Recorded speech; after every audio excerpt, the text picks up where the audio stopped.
Assalamu alaikum everyone, welcome back to part 2 of today's reading.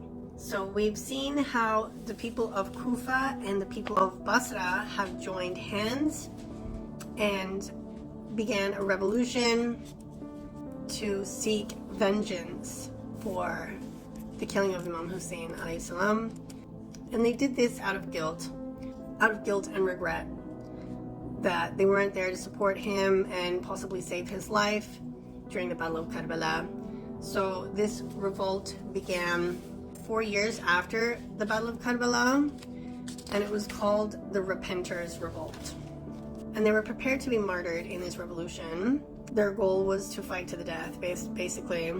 Their goal was vengeance and to fight to the death. They weren't expecting to go home after this. So I'm going to continue where I left off, inshallah. Bismillahirrahmanirrahim. Imam Hussein's revolution swept away any sense of helplessness and surrender that the nation had felt.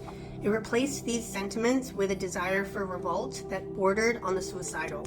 The revolutionaries were not only Shia, but included many others who were driven by a desire to rectify the course of their nation.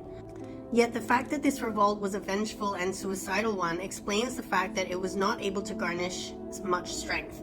Zainab ibn Zubair had expected to lead 16,000 men in his revolt, but the final count of his soldiers did not even reach 4,000. Of the people of Madain, I don't know, only 170 men joined, while only 300 joined from Basra. Such suicidal attempts, by their nature, draw only a few who are willing to make the ultimate sacrifice and who will follow the Alid line as a matter of principle. Such men are few in every period of history. But to be fair, we must say that this revolution, meaning the Repenters' Revolution, the one that I'm speaking about now, while suicidal in nature and having no broader goals, did have a great effect on the Kufans. The Repenters' words and deeds had riled the masses of the Kufans to revolt against Umayyad rule. As soon as word of Yazid's death reached Kufa, the Kufans revolted against their Umayyad governor. They removed the governor and installed a new one, who in turn pledged allegiance to Abdullah ibn Zubair. This marked the beginning of a period of time where Iraq was liberated of Umayyad control. MashaAllah. Another rebellion that popped up in the years that followed the Battle at Karbala was called Rebellion in Medina, or the Revolt of Medina. The Revolt of Medina was another reaction to the massacre of Karbala. Yet the revolt here was very different from the Repenters' Revolt in Kufa.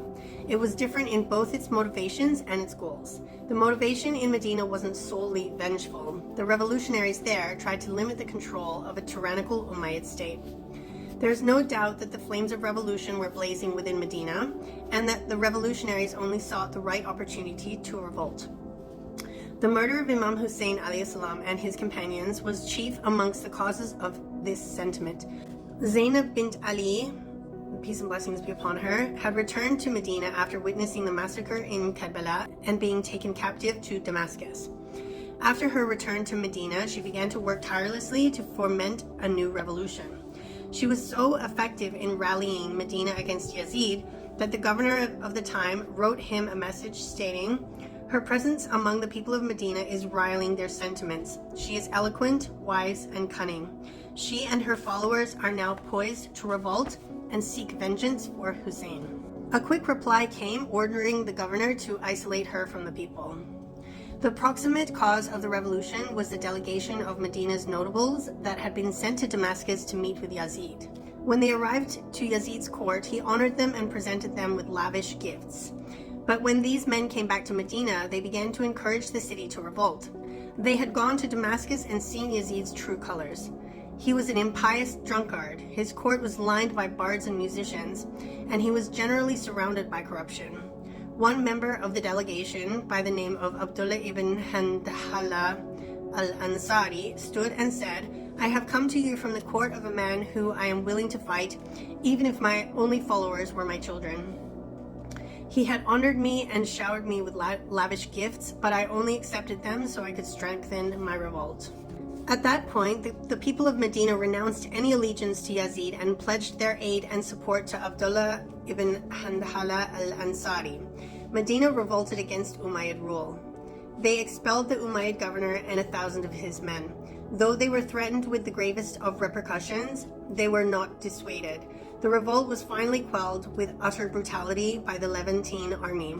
Its general forcefully took allegiance to Yazid, insisting that they profess that they are slaves of Yazid and that he has full control over their lives, wealth, and families without restrictions.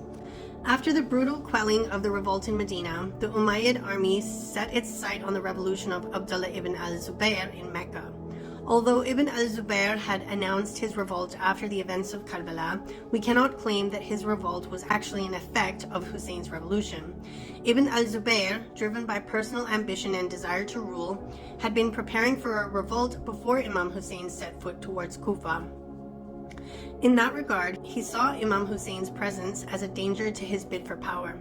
After news of Imam Hussein's death reached Medina, Ibn al-Zubair's advisors came to him urging him to revolt, but he decided to pause to ensure that he will be able to garnish the required allegiance.